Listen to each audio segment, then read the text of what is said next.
Bienvenidos. El día de hoy trabajaremos el capítulo correspondiente a miembros inferiores y miembros superiores, lo que antes se conocía como osteomúsculo articular. Nuestro capítulo número 14 tiene que ver con el alcance en términos de tejidos blandos, músculos, tendones, ligamentos, estructuras óseas, articulaciones, amputaciones y enfermedades del tejido conectivo. Se verán al final del mismo. En cuanto a las definiciones, es importante que ustedes miren en su capítulo primero lo que es el rango de movimiento articular. Nos referimos a los ejes de movimiento pasivos, que tienen dos cosas. Cuando hablamos de hombro, por ejemplo, hablamos de flexión, extensión, aducción, abducción e igualmente rotación interna y rotación externa. Eso es un eje de movimiento. Y pasivo es cuando se le realiza al paciente y no lo realiza él de manera activa. Deben ser medidos mediante goniometría. No se evidencia daño cuando no hay lesión del mismo y por ende el porcentaje asignado del 0%. Si es posible, se puede comparar con la extremidad contralateral. Siempre que se mida en grados, se deberá acercar al múltiplo de 10 grados más cercano, de manera tal que no estamos midiendo exactos los grados, pues esto es imposible. No se puede superar el valor de la deficiencia por amputación en ningún momento. Por otro lado, tenemos lo que es el cero neutral, que es la posición que se le asigna en neutro a una articulación y que se definirá en grados como el 0%. Hablamos igualmente de qué es la flexión y la extensión, por favor léanlo, y la anquilosis, que es la ausencia total de movimiento articular. Cuando hablamos de arco de movimiento, hablamos del total de grados que se pueden dar en la extensión, de manera tal que cuando yo estoy hablando de rotación interna, es la cantidad de grados que tiene la excursión del movimiento angular de esa articulación en ese eje de movimiento. Si la articulación tiene más de un eje, como es el caso de, por ejemplo, el codo, donde tenemos flexión y extensión y a su vez pronación y supinación, cada movimiento será llamado unidad de movimiento. La posición funcional es aquella que puede abarcar el cero o no y que es diferente en cada articulación, de manera tal que, por ejemplo, en desviación radial y cubital de la muñeca tenemos que entre 0 y 10 grados hacia desviación radial y 0 y 10 grados en desviación cubital es nuestra posición funcional, es decir, es aquella en la cual se puede hacer una fusión quirúrgica que no genere daño funcional muy alto y es en la cual se va a dar el menor daño de tipo anquilosis. Posteriormente, como ustedes lo están viendo, hablamos de la ponderación en miembros superiores. Recuerden que nuestro miembro superior total, es decir, el miembro completo desde el hombro hasta la mano, va a tener un valor total del 100% del deterioro de la extremidad superior, pero tan solo del 60% a nivel global. Hasta el antebrazo estamos hablando del 95% de todo el miembro superior, pero del 57% a nivel global. Y en la mano, en la amputación de dedos tiene un valor del 90% del miembro superior y del 54% del deterioro global.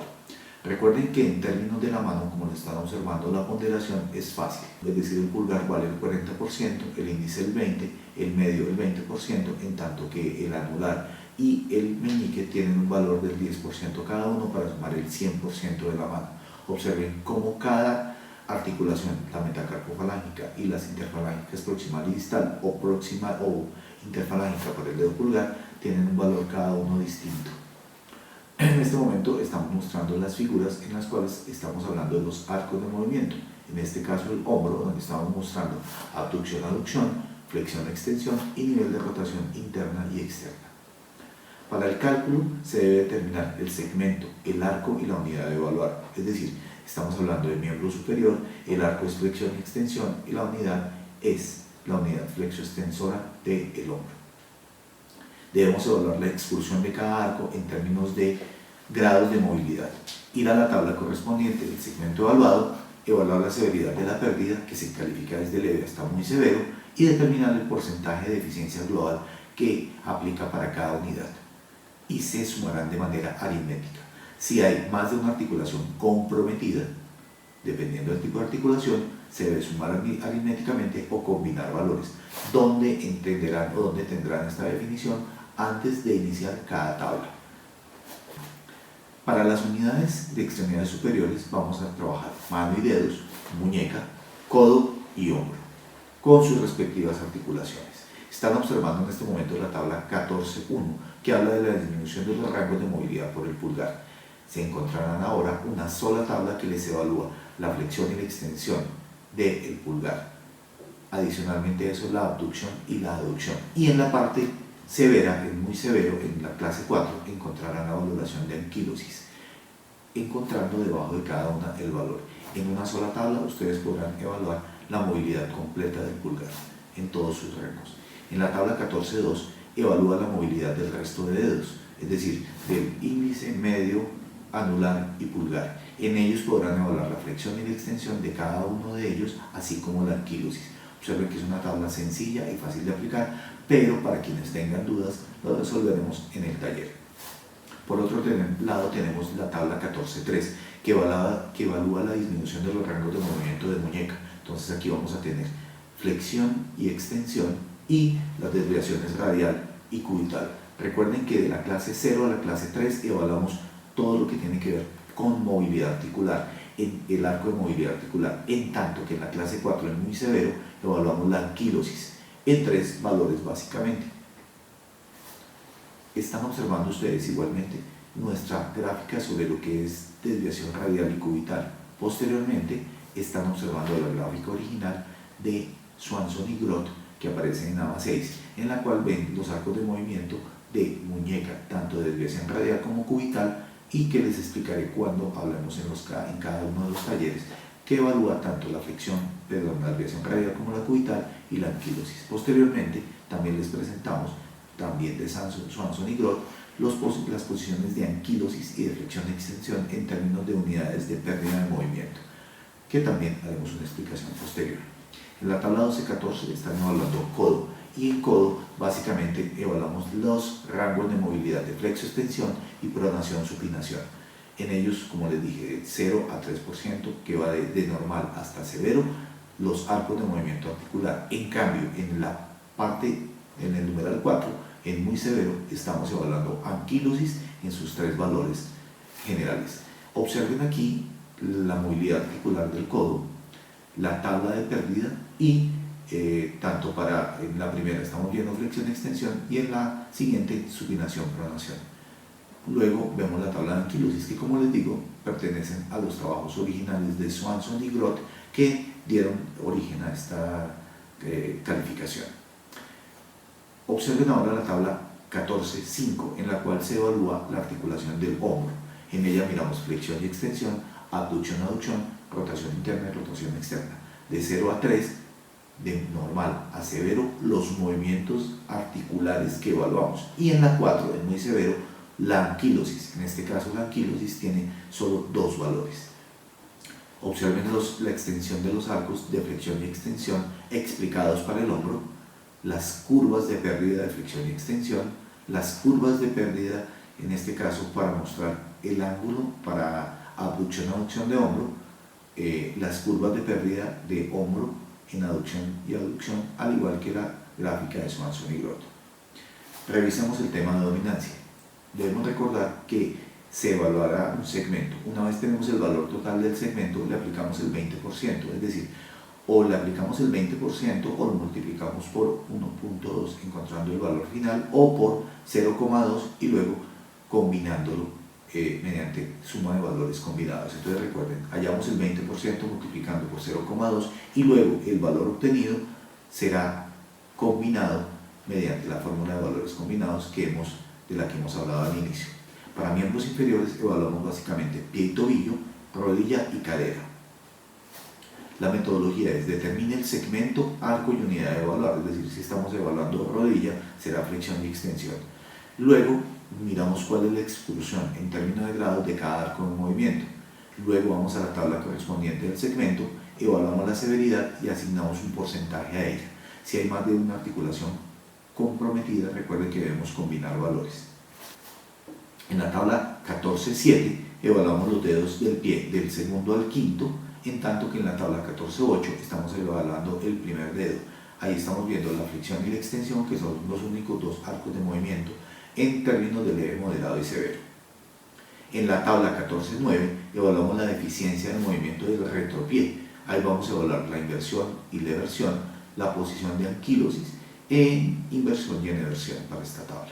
En la tabla 1410 también evaluamos el retropié, pero en este caso los movimientos de varo y valgo, en tanto que en la tabla 1411 estamos evaluando la flexión plantar y la flexión dorsal, así como la eficiencia global para anquilosis en estas dos posiciones. En nuestra tabla 1412 evaluamos la flexión y la extensión, pero de rodilla, así como la anquilosis. Para ello solamente tenemos tres valores: leve, moderado y severo, de 7, 13 y 21%. Para amputaciones, según el nivel de amputación, si hay pérdida de movimiento o lesión neurológica de la parte conservada, se hace suma combinada. ¿Esto qué quiere decir? Que si la lesión fue a nivel de la interfalángica proximal, lo que se perdió ya no se evaluará en términos de adicionar nada, sino estará completamente incluido en la amputación, en tanto que en el segmento o muñón yo puedo evaluar si hay lesiones en la movilidad articular o si hay lesiones del sistema nervioso periférico, caso en el cual se combinarán valores una vez sean valorados en el capítulo correspondiente, en este caso del sistema nervioso periférico. Recuerden, nunca se puede superar el 100% del valor asignado a cada región anatómica. En caso de la mano, si hay amputación menor al 50% de la falange, se otorga el 50%, y si es mayor al 50%, se otorgará el 100% de la falange. Si hay neuromas digitales, recuerden, hemos hablado del sistema nervioso periférico del neuroma, pero allí se evalúa el daño neurológico sin amputación. Este neuroma se refiere a la lesión digital, y lo que debemos hacer es sumar aritméticamente el 10% de la deficiencia, de manera tal que si la deficiencia es del 5%, su 10% será 0,5, y al agregarlo de manera aritmética o de suma aritmética tendremos 5,5. Muy bien, están observando en este momento la tabla 14.6, en la cual mostramos los diferentes niveles de amputaciones de la extremidad superior, en tanto que en la tabla 14.4, que aunque es previa, la estamos mostrando en este momento, estamos evaluando las amputaciones de la extremidad inferior. De esta manera hemos terminado la evaluación del miembro superior e inferior. Recuerden que aquí lo importante son los arcos de movimiento articular y la anquilosis, que se presenta como factor principal y único.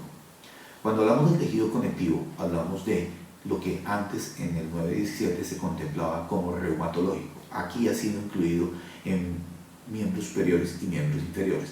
El tejido conectivo evalúa los daños del mismo de tipo inflamatorio, de etiología conocida como la artritis séptica o la artritis traumática, o de etiología idiopática como la artritis reumatoide infantil o juvenil, o la del adulto, o la anquilosante, o las enfermedades del colágeno, o el lupus, o la esclerosis, o la dermatomyositis y vasculitis.